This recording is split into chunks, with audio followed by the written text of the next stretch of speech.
It's called Varieties of Abstraction, and it's 5 different artists, all of whom are working abstractly, but in different ways, although related in various other ways. And so 3 of them are from Grand Prairie. We have Ken Lumbus working in ceramic panels, Carol Bromley Mears, who's doing mixed media paint on Japanese paper, and Candace Sanderson, who's a wood sculptor. And then we have Barbara J. Daly from Fort St. John, a textile artist, and Timothy Nash from Vancouver, who is working on mixed media birch panels. These are all Tim's. Timothy Nash. It's called The Treachery of Words, and it's a mixed media painting on panel, on birch panel, and the title is a reference to a piece by a guy named René Magritte, who is an early 20th century surrealist painter from Belgium. He had a very famous painting called The Treachery of Images, which was a painting, a very realistic painting of a pipe, and underneath the painting of a pipe it said in French, "This is not a pipe." And the implication there is that, well, of course it's not a real pipe because it's a painting of a pipe. So it's the ideas that he's playing around with is what is the relationship between representing something and the thing itself. So as a further kind of twist on that, Tim has got this piece called The Treachery of Words, This is not a picture. Well, in the same way that the painting of the pipe is not a pipe, this text is not a picture, it's text, but it's actually on a picture, so it's kind of a second level commentary about representation and reality and painting and the object itself.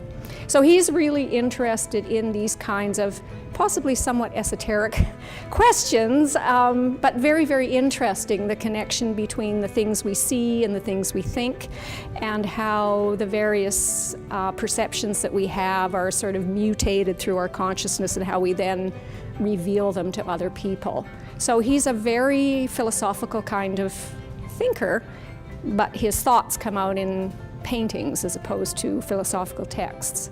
We can't touch the piece, but if you get up close to it, you'll notice that it's kind of engraved and it's etched in a bit. There are different levels to the piece. It's not a flat surface. So it's textured in various ways, and the little words down here and along here, they're all kind of embossed into the surface. So he started out his art life as a printmaker. He made etchings. And etchings are all about etching into metal plates and then printing that onto paper. So he's got a different kind of aesthetic than some artists who are painters have. So he likes levels, he likes layers. This is all of his work. All of these birch panels that you see here, these ones, the big and the small, these 4 here, and then there's one just as you kind of come into this space. These are all Tim's. He's got 2 sizes, basically 14 3/8 by 14 3/8 and 23 5/8 by 23 5/8. And those numbers are also important to him. They have to do with the Fibonacci sequence, which is a mathematical sequence of numbers that many things in the universe embody. So spiral galaxies, pine cones, the way that the little individual elements are arranged on the cone are according to the Fibonacci sequence. It's all about harmony, and he's all about harmony, so these numbers are important to him as well. So they're spaced in certain sequence of numbers apart. These are things that you need to see in person to appreciate, and he's also very funny. This piece here, it's called Early Warning. The sky is falling. We remember Chicken Little from when we were kids. Oh, the sky is falling, the sky is falling. So, you know, he's also got a pretty great sense of humor, but dry. This is wood sculpture, driftwood and reclaimed birch beam and cedar rope by Candace Sanderson. And she is an artist from Grand Prairie who works full-time as a sculptor in wood. And she's really interested in this particular kind of wood, driftwood and yellow cedar. This particular piece, it's figurative, so it does feature human figures, but they're abstracted, so they're not realistic human figures. But we can tell still that they're human and that they're a male and a female, even though it's quite schematic. And you'll notice that one of the figures, the female, is looking towards the male and the male is looking away, out at a different spot. There's a little bit of a disconnect there. The piece is called Can You Hear Me? And it refers to the difficulty of communication between two people when one of them literally cannot hear out of one ear. So, can you hear me? She's trying to get the attention of this figure here. So she works a lot with, almost exclusively with this kind of wood and this kind of abstracted shape. This is Tim's other piece that I mentioned. And you can notice that it's been literally engraved, the wood kind of routered in, probably using a Dremel tool or something like that to carve into the surface. I myself love circles. Yeah. So, this much appeals to me just on a kind of a formal basis, just the way it looks. I like the ideas, but I also like the way it looks and the materials, like the whole presentation. I enjoy. This piece here by Candace is called Introduction, and it's cedar, pine, and cherry. And what it is a way of introducing the two geographical places where she lives and the kind of animals and wood species that inhabit the two places. So she lives in Grand Prairie, and the magpie is kind of a characteristic bird of that area and our area. So the figure here is actually, it's a magpie. You can probably see that that's a bird's head and a beak there and wings coming up. So that represents the north. And then the wood itself, which is cedar, yellow cedar, represents the wood that she gathers from her place on Galliano. And we don't have that tree here. So she's introducing the two parts of her life to one another by having the characteristic bird and the characteristic wood kind of come together.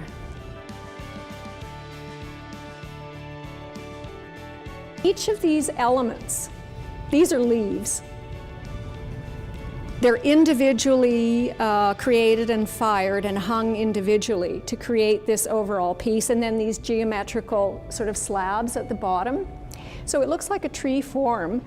It's called inevitable, and what he had in mind here was the inevitability of nature encroaching on all of humanity's culture and projects. So these abstract blocks represent the human made, and these leaves represent nature and how nature is overcoming, the things that we try and make. In the end, it's inevitable that nature will kind of take over, is his thought with that piece there. All the metal, all the ceramic panels are all his. So they're all kind of abstracted landscapes, really, for the most part.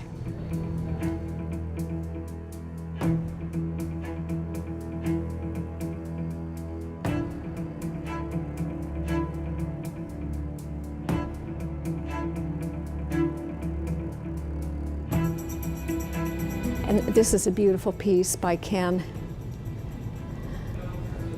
You can see it's made up by several different elements that have been put together.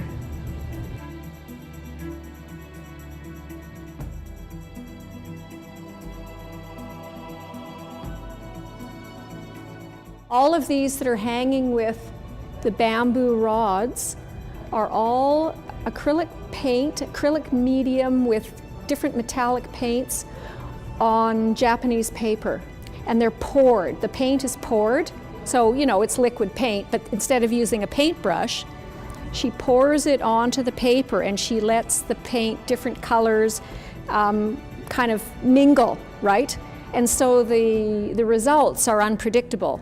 And they crinkle the paper in various ways, and they mix and separate in various ways. It's really a fascinating kind of process, but it's all unpredictable. So she doesn't know what she's going to get when she starts out. Her name is Carol Bromley Mears, and she's from Grand Prairie, and she works primarily as a painter, but these are the thing that she's really into right now, these kind of free-form panels on bamboo and it's part of a series called Fragile Earth.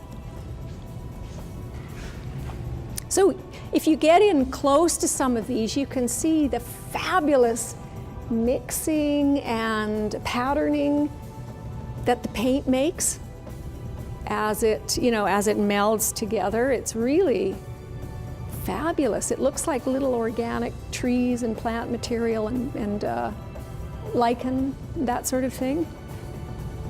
A lot of the paint is mineral based, so the colors are very kind of earthy and organic.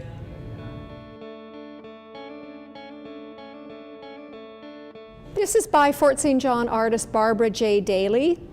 She is a textile artist and mixed media artist. She also did journaling for many years, and she was a great fan of Leonard Cohen, followed his work for many years, and when he died last year in November, she wanted to do something to memorialize him. After quite a bit of thought, she decided she would make this piece, which is a 9-panel work that's on a Japanese kimono, and it's called Something for Leonard, and it's actually essentially a book of Leonard's life, except in fabric form.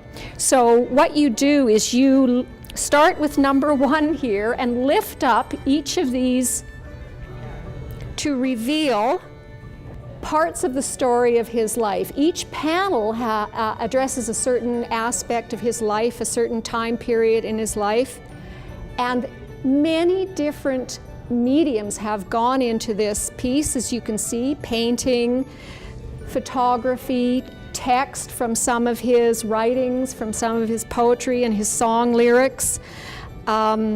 This is particularly beautiful. This is representing the Tower of Song. He put out an album called The Tower of Song. There's an actual tower here, which is covered in beeswax, and then it's got these beautiful circular elements added to it.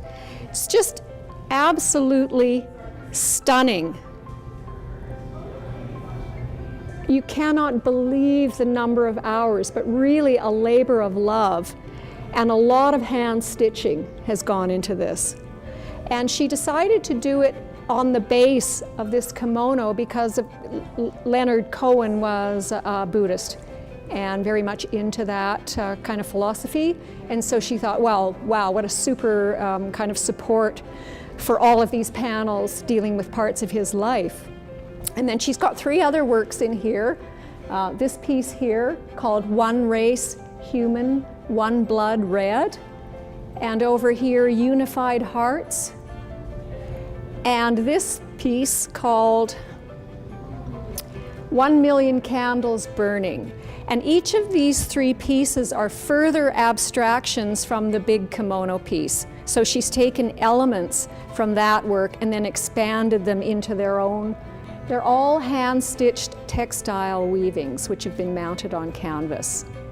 We also have, which is quite interesting, not a lot of artists do that, but she has a process journal here that talks about the stages of making, her thoughts about how she was going to put the thing together and what she actually ended up doing, how each of the panels came together.